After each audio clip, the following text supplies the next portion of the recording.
Hello hello और आपका शाम शर्मा शो के इस एपिसोड में स्वागत है। मुझसे जुड़ने के लिए और आज एपिसोड देखने के लिए आपका बहुत बहुत धन्यवाद। तो काफ़ी लेफ्टिस्ट जो है, काफ़ी जो कम्युनिस्ट लोग हैं, ये काफ़ी इस पे आजकल न्यूज़ फैला रहे हैं, काफ़ी आजकल बातें कर रहे हैं कि लोग जब कहते हैं कि हिंदुओं को खतरा है और हिंदू खतरे में हैं, तो ये सिर्फ झूठ है। ये या तो हिंदुत्ववादियों को सपने आ रहे हैं या फिर हिंदुत्ववादी सीधे सीधे झूठ बोल रहे हैं कि ऐसा कोई खतरा है नहीं भैया। तो आज हम देखते हैं कि हिंदुओं को खतरा है या नहीं। तो इस बात को शुरू करने के पहले हमें बिल्कुल शुरुआत में जाना पड़ेगा। तो जब भारत में मुस्लिम आक्रमण शुरू हुए मोहम्मद बिन कासिम के समय से, जब मोहम्मद बिन कासिम ने सिंध पर कब्जा किया, उसके बाद से उसने सीधे सिंध पर इस्लामिक लॉ लगाया, जिसके हिसाब से जो भी नॉन मुस्लिम थे भारत के या सिंध के, और उसके बाद जिन जिन मुस्लिम शासकों ने भारत के अलग अलग हिस्सों पे कब्जा किया, तो जो भी भारत के उस जगहों के नॉन मुस्लिम थे उनको धिम्मी करार दिया गया और फिर उनसे जजिया वसूल किया गया।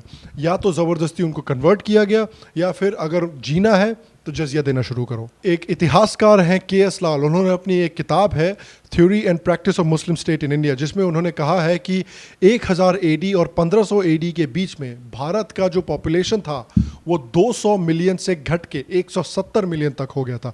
इतने लोगों को मारा गया था। विल ड्यूरेंट एक अमेरिकन इतिहासकार हैं जिन्होंने कहा था कि जो इस्लामिक कब्जा है भारत पे वो दुनिया की सबसे खूनी कहानी है। लाखों मंदिरों को, लाखों शिक्षा के संस्थानों को तोड़ा गया, विनाश किया गया उनका, जिस वजह से एक जो ज्ञान की परंपरा थी भारत में उसका विनाश किया गया। तो आज भारत को कम से कम वेस्ट की बराबरी पे होना चाहिए था साइंस में और ज्ञान में, लेकिन आज भारत इतना पीछे है। मैं ये नहीं कह रहा कि इसमें सिर्फ इस्लामिक कब्जे की गलती है, लेकिन उसका एक बहुत बड़ा हाथ था इसमें। फिर आते हैं कि जो मुगल रूल था, जिसमें लेफ्टिस्ट कहते हैं कि सिर्फ प्यार मोहब्बत चल रही थी उस समय पे, सब एक दूसरे को बस किस्सियां पप्पियां देते रहते थे।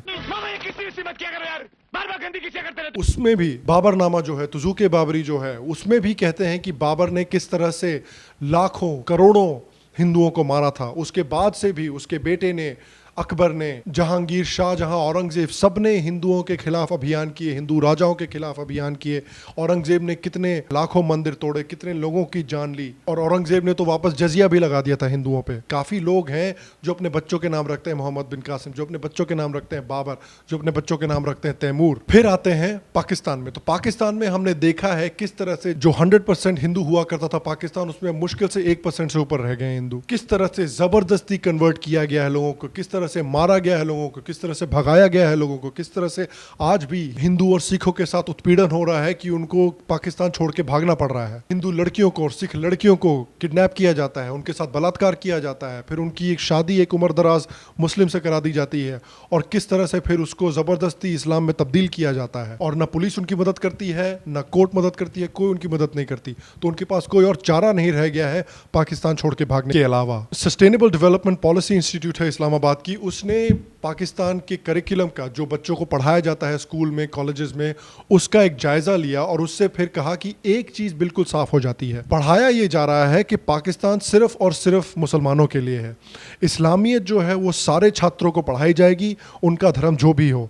कुरान है वो सारे छात्रों को पढ़ाया जाएगा, उनका धर्म जो भी हो। जो पाकिस्तान की विचारधारा है उसमें हिंदुओं के लिए और भारत के लिए नफरत पैदा करना जरूरी है। पाकिस्तानी छात्रों को सिखाया जाता है कि हिंदुओं के खिलाफ जिहाद और शहादत कितनी जरूरी है। तो भैया जहां पे लोग 100% से 1% हो गए और जहां पे उनके साथ आज भी ऐसा बर्ताव हो रहा है, खतरा है कि नहीं है कि सिर्फ सपने आ रहे हैं लोगों को। फिर आते हैं बांग्लादेश में। बांग्लादेश में देखिए डॉक्टर अबुल बरकत जो है ढाका यूनिवर्सिटी के, वो कहते हैं जिस हिसाब से पिछले 50 सालों से हिंदुओं को बांग्लादेश छोड़ के जाना पड़ रहा है, वो हिसाब अगर इसी तरह से चलता रहा तो अगले 30 सालों में एक भी हिंदू नहीं बचेगा बांग्लादेश में। 1964 और 2013 के बीच में 1 करोड़ से ऊपर हिंदुओं को बांग्लादेश छोड़ के जाना पड़ा है, धार्मिक भेदभाव और उत्पीड़न की वजह से। वहां पे भी बहुत सारे केस है जहां पे हिंदू लड़कियों को किडनैप किया जाता है, उनके साथ बलात्कार होता है, उनको मुसलमानों से शादी करा दी जाती है और उनको ज़बरदस्ती इस्लाम में तब्दील किया जाता है। बांग्लादेश में लाखों मंदिरों को तोड़ा गया है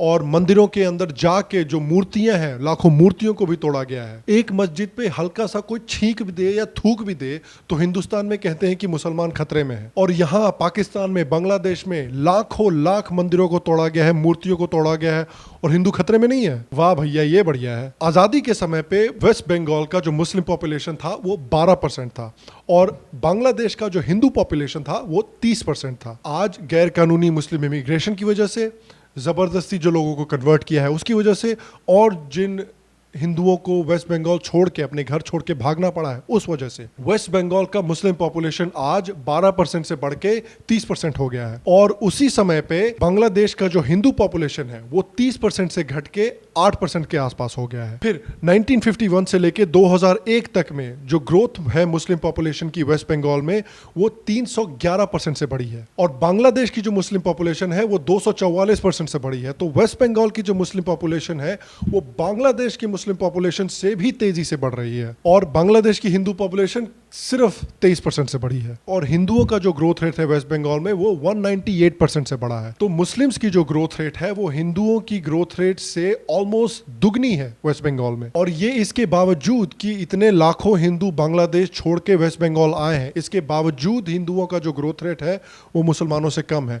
क्यों? क्या कारण है इसके पीछे? दो कारण है। पहला कारण तो ये कि मुसलमानों का जो बर्थ रेट है वो ऐसे भी हिंदुओं से काफी ऊंचा है और दूसरी बात ये कि काफ़ी गैर कानूनी इलीगल इमिग्रेशन हुआ है मुसलमानों का बांग्लादेश से वेस्ट बंगाल में और वेस्ट बंगाल की जो गवर्नमेंट है, वेस्ट बंगाल की जो सरकारें हैं, उन्होंने ये अलाउ किया है। कुछ ज़िलों में तो जो मुसलमान पॉपुलेशन है वेस्ट बंगाल में वो 60% से ऊपर हो गई है और इस वजह से वहाँ के जो हिंदुओं हैं उनके खिलाफ काफ़ी हिंसक घटनाएं हुई हैं जिसकी वजह से काफ़ी हिंदुओं को उन ज़िलों को छोड़ के जाना पड़ा है। एक इंडिया फैक्ट्स ने सिर्फ 7 साल का एक अकाउंट बनाया है जिसमें उन्होंने दिखाया कि 7 साल के अंदर अंदर किस तरह से कितने हिंसक घटनाएं हुई हैं हिंदुओं के खिलाफ वेस्ट बंगाल में, जिस वजह से हिंदुओं को काफ़ी जगहों को छोड़ के जाना पड़ा है। फिर आते हैं कश्मीर। कश्मीर में तो हमने देखा है कितने समय से जो हिंदू माइनॉरिटी है कश्मीर की उसको मुस्लिम शासन के अंदर कितना झेलना पड़ा है। जो अलग अलग कश्मीरी हिंदू ऑर्गेनाइजेशन है भारत में, उन्होंने कहा है कि 9 अलग अलग बार हिंदुओं को कश्मीर छोड़ के जाना पड़ा है और सबसे रिसेंटली जो 1990 में इस्लामिक आतंकवादियों ने कहा हिंदुओं से सारे के सारे या तो कश्मीर छोड़ के निकलो वरना सबको मार दिया जाएगा। तो 1990 में करीब करीब 4 लाख कश्मीरी हिंदुओं को कश्मीर छोड़ के जाना पड़ा और अब ये सारे जो कश्मीरी हैं ये भारत के अलग अलग कोने में पड़े हुए हैं और आज 2018 में 28 साल हो गए 28 साल हो गए कि ये कश्मीरी हिंदू अपने घर तक नहीं जा सकते। तो ये खतरा है कि नहीं है? लानत है हिंदुओं पे और लानत है सारे भारतीयों पे कि भारत के अपने लोग अपने ही देश में रेफ्यूजी की तरह रह रहे हैं और अपने घर तक नहीं जा सकते हैं और हम बस हाथ में हाथ धरे बैठे हुए हैं। क्या किया है हमने इनके लिए? फिर आते हैं केरला पे। केरला पे तो सिर्फ इस्लाम से ही नहीं, केरला पे क्रिश्चियनिटी से भी खतरा है। तो केरला में हम देख रहे हैं कि किस तरह से क्रिश्चियनिटी ने हिंदू की जो संस्कृतियां हैं, हिंदू के जो ट्रेडिशन है उसको किस तरह से अप्रोप्रिएट कर लिया है। गवर्नमेंट ने भी इतिहास में केरला में हिंदुओं की ज़मीन को कब्जा करके बांटा है और जो क्रिश्चियंस की ज़मीन है, जो रबर प्लांटेशन है जिसको ज़्यादातर क्रिश्चियन चलाते हैं, उनको छुआ तक नहीं है। 1961 से जो मुस्लिम पॉपुलेशन है केरला में वो तेज़ी से बढ़ रही है और जो हिंदू पॉपुलेशन है केरला में वो तेज़ी से घट रही है। यहाँ तक कि तमिलनाडु भी ले लें, कन्याकुमारी भी ले लें, तो कन्याकुमारी जो हिंदुओं के लिए इतना पवित्र स्थान है वहाँ हिंदू आज माइनॉरिटी में है और जल्द ही वहाँ क्रिश्चियन मेजॉरिटी में होने वाले हैं क्योंकि वहाँ क्रिश्चियन मिशनरी जो हैं काफ़ी ज़ोर से काम कर रहे हैं। जितने भी गरीब लोग हैं उनको पैसे दे के, तरह तरह का लालच दे के, तरह तरह से बेवकूफ़ बना के क्रिश्चियनिटी में कन्वर्ट कर रहे हैं। और 2051 में ये कैलकुलेट किया गया है कि 2051 में जो हिंदू पॉपुलेशन है केरला की वो 50% से कम हो जाएगी और जल्द ही जो हिंदू हैं वो केरला में माइनॉरिटी हो जाएंगे। तो आप बताइए ये खतरा है कि नहीं? और लोग कहेंगे कि अबे माइनॉरिटी होगी तो क्या तकलीफ है, हिंदू हर जगह मेजॉरिटी होना ज़रूरी है। हाँ ज़रूरी है भारत में, क्योंकि मैं इसलिए हिस्ट्री की बात कर रहा था, मैं हिस्ट्री की बात इसलिए कर रहा था क्योंकि लेफ्टिस्ट जो है ना ये 5 साल देखते हैं, 10 साल देखते हैं, ये लॉन्ग टर्म नहीं देखते। कहते 5 साल में क्या हो जाएगा हिंदुओं को।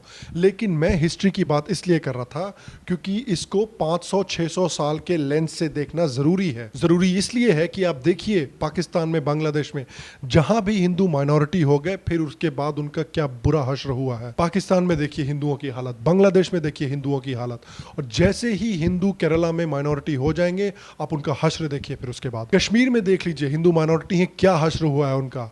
या तो मार दिया गया एक एक को या फिर जबरदस्ती निकाल दिया गया एक एक को। इसलिए हिंदुओं का माइनॉरिटी होना खतरे से खाली नहीं है और इसलिए हिंदुओं को असली खतरा है। और आप देखिए किस तरह से बाहर से अरब देशों से करोड़ों करोड़ रुपए आते हैं मस्जिदों के लिए, मदरसों के लिए भारत में, और बाहर से क्रिश्चियन देशों से करोड़ों करोड़ रुपए आते हैं चर्चेस के लिए और मिशनरी ऑर्गेनाइजेशंस के लिए भारत में। अरब से पैसे आते हैं मदरसों और मस्जिदों के लिए, वो सीधे सीधे वहाबी विचारधारा सिखा रहे हैं लोगों को यहाँ पे। और उसके बाद 2004 से लेके 2011 तक में जो बाहर से पैसे आ रहे हैं ये भारत के एनजीओज के लिए, वो 85% बढ़े हैं। और जो 15 सबसे बड़ी डोनर एजेंसीज हैं जो बाहर से पैसे देती हैं भारत को, उसमें से 13 जो हैं वो क्रिश्चियन ऑर्गेनाइजेशंस हैं। जो टॉप 30 एनजीओज हैं भारत में जिनको पैसे मिलते हैं बाहर से, उसमें से 90% जो हैं ये क्रिश्चियन मिशनरी ऑर्गेनाइजेशंस हैं। जो 3 सबसे बड़े एनजीओज हैं जिनको पैसे मिलते हैं बाहर से इंडिया में, जो या पैसे देते हैं बाहर से इंडिया में, वो हैं gospel for Asia, believers church India और वर्ल्ड विजन। तीनों का ये मिशन है सीधे सीधे कि हिंदुओं को क्रिश्चियनिटी में कन्वर्ट किया जाए। आप बताइए खतरा है कि नहीं है? अब हमने देखा है कि जहां भी हिंदू माइनॉरिटी हो जाते हैं उनके साथ क्या घटिया हश्र होता है। फिर उसके बाद हिंदुओं के साथ सबसे बड़ी ये तकलीफ है कि अगर हमारे साथ कुछ नहीं हो रहा है तो हम केयर नहीं करते, हमें कोई परवाह नहीं, हम बस बैठे रहते हैं। आज कश्मीर है, कल राजस्थान होगा, आज वेस्ट बंगाल है, कल मध्य प्रदेश होगा, आज केरला है, कल कर्नाटका होगा। तो उठिए, आंखें खोलिए अपनी। और गीता का एक श्लोक है जो इस हिसाब से बिल्कुल सही बैठता है। तस्मात् अज्ञान संभूतम हृतस्थम ज्ञानासिनात्मनः चित्वैनम संशयम योगम अतिष्ठोत्तिष्ठ भारत। जिसका मतलब ये हुआ कि जो आपके दिल में संशय हैं, जो कि अज्ञान से फैले हैं, उसको ज्ञान के तलवार से काटिए। उठिए भारत, उठिए और लड़ने के लिए तैयार होइए। तो मेरी आपसे विनती है भारत कि उठिए, अपनी आंखें खोलिए और आपके आसपास जो हो रहा है उस पर ध्यान देना शुरू कीजिए। अपने गवर्नमेंट को, जो आपके लोकल लीडर हैं, उन पे दबाव बनाना शुरू कीजिए। एंटी कन्वर्जन लॉज के लिए उन पे दबाव बनाना शुरू कीजिए। पॉपुलेशन लॉज के लिए तो गवर्नमेंट पे दबाव बनाना शुरू कीजिए अपने अपनी जगह पे। चलिए, ये आज का एपिसोड था। मुझे ये आशा है कि आपको आज का एपिसोड पसंद आया हो। अगर आपको लगता है कि ये जो खतरा है हिंदुओं को वो असली है तो मुझे नीचे कमेंट सेक्शन में बताएं। अगर आपको लगता है कि ये सिर्फ हिंदुत्ववादियों का झूठ है तो मुझे कमेंट सेक्शन में भी बताएं। अगर आपको आज का ये एपिसोड पसंद आया तो प्लीज शो को एक लाइक दे दें, शो को एक थम्स अप दे दें, इससे शो की बहुत मदद होती है। और आप अगर गवर्नमेंट पे दबाव बनाना चाहते हैं इन सब चीजों के लिए, एंटी कन्वर्जन लॉ के लिए, आबादी के लॉ के लिए, तो प्लीज शार्म शर्मा शो की कम्युनिटी को ज्वाइन करें और साथ मिलके हम ये दबाव बना सकते हैं। अगर जो हम यहाँ करते हैं शाम शर्मा शो पे आप उसको पसंद करते हैं तो प्लीज शो को यहाँ नीचे सब्सक्राइब करें और आप यहाँ पे भी सब्सक्राइब कर सकते हैं। मैं आपको अगले एपिसोड में मिलूंगा और तब तक स्वस्थ रहें, सुखी रहें और फिर मिलेंगे।